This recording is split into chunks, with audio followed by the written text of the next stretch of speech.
احنا بنعتبر كلمة تغذية يعني أكل بس. لا، التغذية هي الأكل والشرب.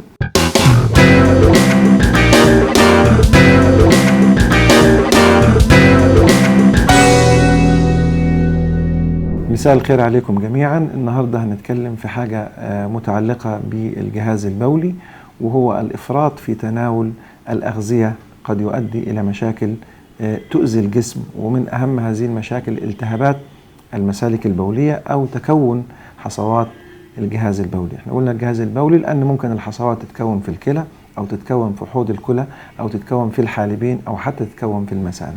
هل هناك أغذية ضارة قد تصيب هذا الجهاز الهام جدا لحياة وصحة الإنسان؟ الإجابة نعم. الإفراط في تناول الشوكولاتة ممكن يكون سبب، الإفراط في تناول المانجو ممكن يكون سبب، الإفراط في تناول الطماطم ممكن يكون سبب، الإفراط في تناول الأغذية المعتمدة على الملونات الصناعية ممكن يكون سبب. والسبب الأهم والأكبر من دول كلهم اللي هو قلة شرب المية.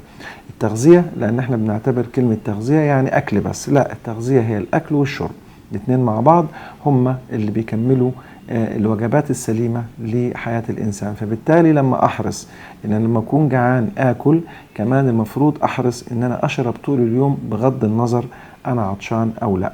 فلحياة صحية سليمة ولجهاز بولي سليم يجب التوسط في المأكولات اللي احنا ذكرنا جزء منها، وفي شرب كميات من المية تتناسب مع وزن وسن كل شخص.